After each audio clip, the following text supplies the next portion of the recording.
Hello, everyone. Today we're going to learn another 10 common idioms, phrases, and sentences that native English speakers use every single day. These expressions are super useful, and I promise by the end of this video, you'll understand exactly what these expressions mean and how to use them naturally in your own conversations. Here's how you can get the most out of this video. First, listen while reading the subtitles. This will help you catch every word and follow along more easily. Then, play the video again and try to repeat the sentences out loud, but this time without reading the subtitles. This will really help you improve your pronunciation, listening, and speaking skills. Don't forget to pause and write down any new idioms or phrases you like. That way, you can remember and review them later. This is a great way to boost your listening, reading, and speaking, all at the same time. This lesson is a fun and simple way to improve your English step by step. Before we dive in, if you're finding this helpful, please hit the like button and subscribe. It helps a ton, and I really appreciate your support. All right, let's get started with our first expression. Number 1, turn into a pumpkin. This idiom is so fun, and it comes from the famous fairy tale, Cinderella. Do you remember the story? At midnight, Cinderella's magical carriage turned back into a pumpkin. So when we say someone will turn into a pumpkin, we mean they need to go home or leave by a certain time, usually because they have something important to do the next day or they're just tired. It's a playful way to say you can't stay out late. I love using this expression because it's cute and everyone understands it right away. Let me tell you about my friend Sarah. Last Friday, we were all hanging out at a coffee shop, and around 9 p.m., Sarah said, "I think I'm going to turn into a pumpkin soon. I have to wake up early tomorrow for work." We all laughed because we knew exactly what she meant. For example, you might say, "I can only stay until 10 p.m. tonight, then I'll turn into a pumpkin." Here's another one. "Sorry guys, I'm turning into a pumpkin." "See you tomorrow," people often say. "I don't want to turn into a pumpkin, but I really should head home." Have you ever used a fairy tale reference like this in your language? Let me know in the comments how you tell your friends you need to go home early. Number 2, love is in the air. This phrase is so romantic and sweet.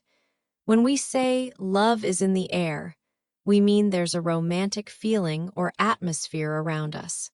Maybe you notice that lots of people around you are falling in love.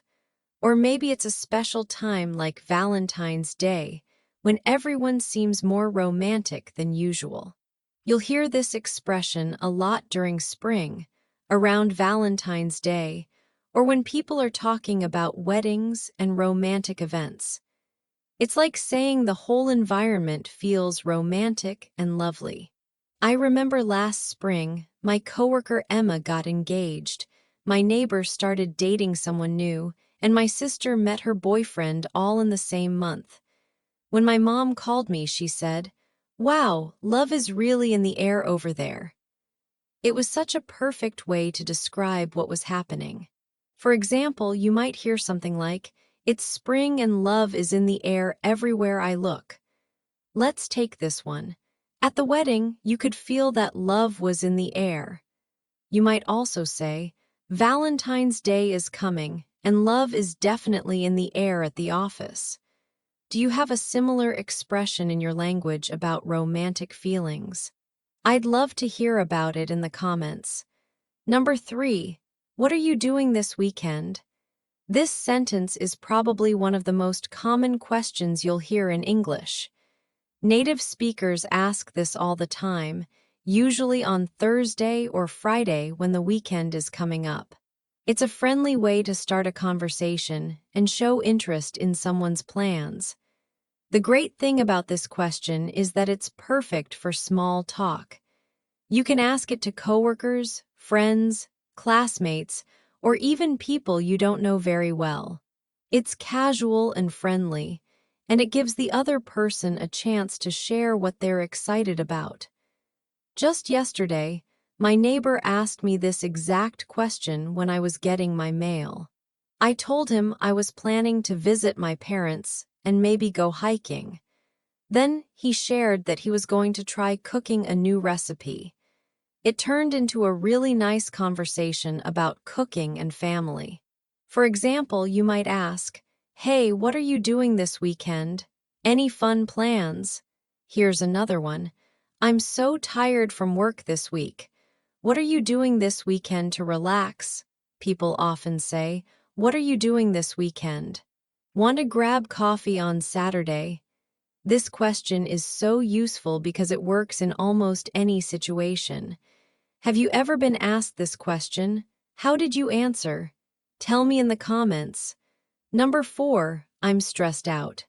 This expression is something you'll hear every single day, especially from people who work or study. When someone says, "I'm stressed out," they mean they're feeling overwhelmed, worried, or under a lot of pressure.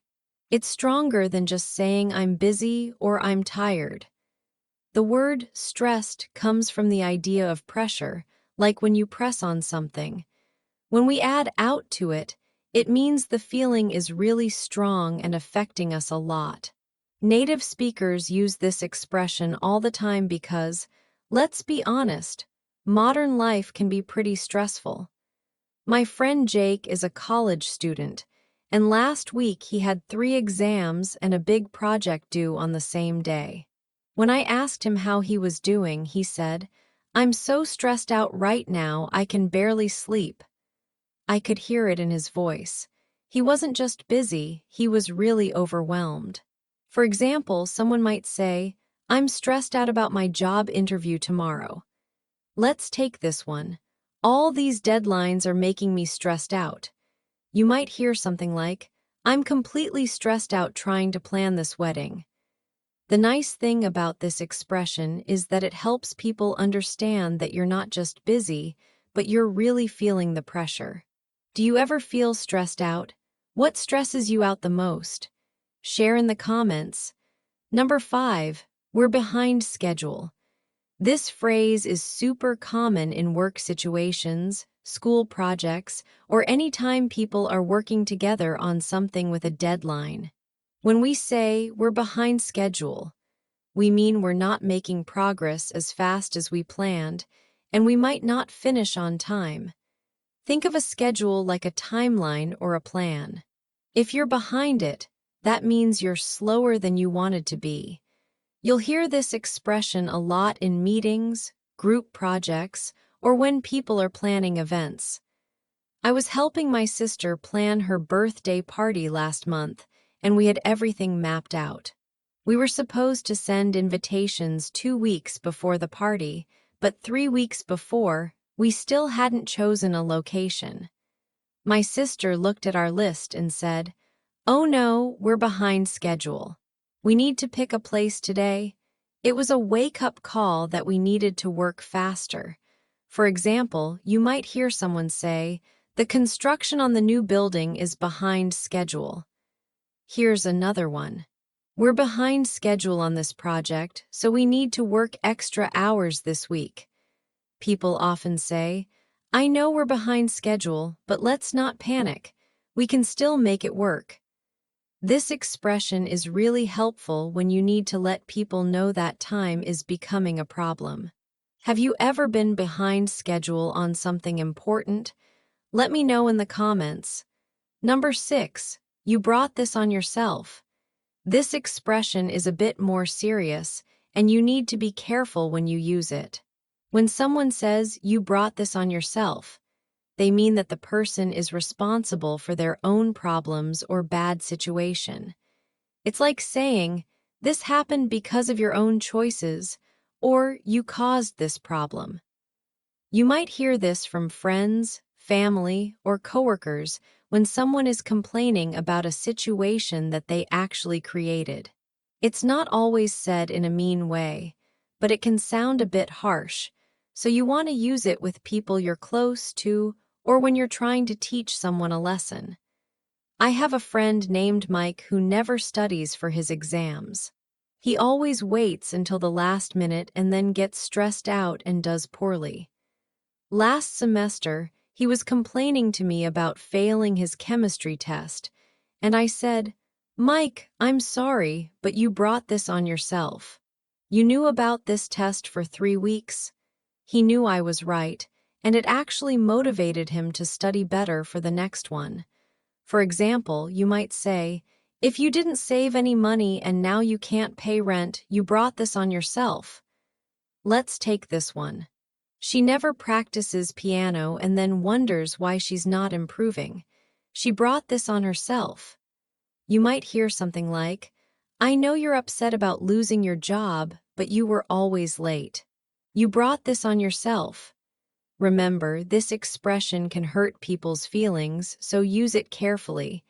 Have you ever had to tell someone they brought something on themselves? How did it go? Tell me in the comments. Number 7. I'll clear my schedule. This phrase is really useful when you want to show someone that they're important to you. When someone says, "I'll clear my schedule," they mean they'll cancel or move other plans so they can be available for you. It's a way of saying, "You're my priority right now." To clear something means to remove it or make it empty. So if you clear your schedule, you're removing other appointments or activities to make space for something more important. This expression shows that you care about the person or situation enough to change your plans. My best friend called me last week and told me her grandmother was in the hospital. She was really upset and needed someone to drive her there because she was too nervous to drive herself. Even though I had plans to go to a movie, I immediately said, "Don't worry about it. I'll clear my schedule and pick you up in 20 minutes." That movie wasn't important compared to being there for my friend. For example, you might say, "My daughter has a school play next week, so I'll clear my schedule to be there." Here's another one. "If you need help moving this weekend, I'll clear my schedule." People often say, "I know you're going through a tough time, so I'll clear my schedule if you want to talk." This expression is beautiful because it shows people how much you care about them. When was the last time someone cleared their schedule for you? How did it make you feel? Let me know in the comments. Number 8, I'm on your side. This expression is so comforting and supportive. When someone says, "I'm on your side," they mean they support you, they agree with you, or they're going to help you in a difficult situation. It's like saying, "I'm your teammate," or "I'm here to help you." You'll hear this expression when people are having disagreements, when someone is going through a tough time, or when there's some kind of conflict. It's a way of showing loyalty and friendship.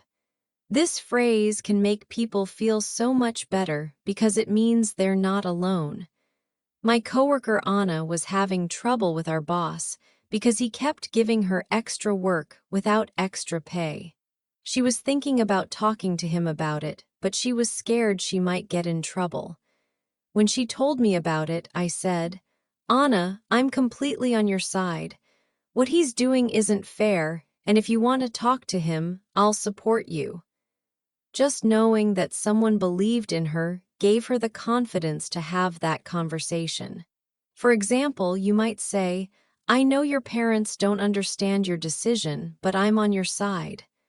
Let's take this one. "In this argument with your roommate, I'm totally on your side." You might hear something like, "Don't worry about what other people think. I'm on your side, and that's what matters." This expression is wonderful for showing people that you care about them and that they can count on you. When was the last time someone told you they were on your side? Share your story in the comments. Number 9, I'm in charge. This phrase is about leadership and responsibility. When someone says, "I'm in charge," they mean they're the leader, they make the decisions, and they're responsible for what happens. You might hear this from bosses, teachers, parents, or anyone who has authority in a situation. Sometimes people say this to remind others who the leader is, especially if there's confusion or if someone is trying to take control when they shouldn't. It can sound a bit strong, so the tone of voice is really important when you use this expression. I remember when I was helping organize my company's holiday party. There were 5 of us on the planning committee, and everyone had different ideas about the decorations. People were talking over each other, and nobody could agree. Finally, our manager stepped in and said, "Okay, everyone, I appreciate all your ideas, but I'm in charge of this event, and here's what we're going to do." She wasn't mean about it, but she needed to make it clear who was making the final decisions. For example, a parent might say, "I know you don't like the rules, but I'm in charge of this house." Here's another one. "While the supervisor is away, I'm in charge of the team." People often say, "I'm in charge of planning the wedding, so the final decisions are mine." This expression is useful when you need to establish your authority, but be careful about your tone. Have you ever had to tell someone you were in charge? How did it feel? Let me know in the comments. Number 10. My battery's only at 75%. This sentence is so modern and practical. We use this all the time to talk about our phones, laptops, tablets, or any electronic device. When someone says, "My battery's only at 75%, they're telling you how much power their device has left. What makes this interesting is that we often use battery percentages to make decisions about our day. If your phone battery is low, you might need to find a charger, or you might not want to use certain apps that use a lot of power. It's become a normal part of how we plan our activities. Just this morning, my friend texted me asking if I wanted to go for a long hike. I looked at my phone and realized I had been using it a lot already.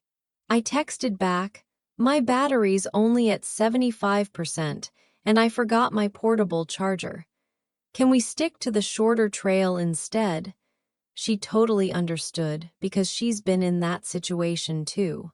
For example, you might say, "My battery's only at 75%, so I better not watch videos right now." Here's another one.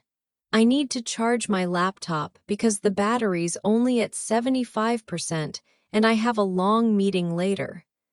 You might hear something like, "My phone battery's only at 75%, but that should be enough for the movie." This sentence shows how technology has become part of our everyday language. We all understand what battery percentages mean for our daily plans. Do you check your battery percentage a lot? What percentage makes you start looking for a charger? Tell me in the comments. Wow, we covered so many useful expressions today. Let's quickly go through them one more time.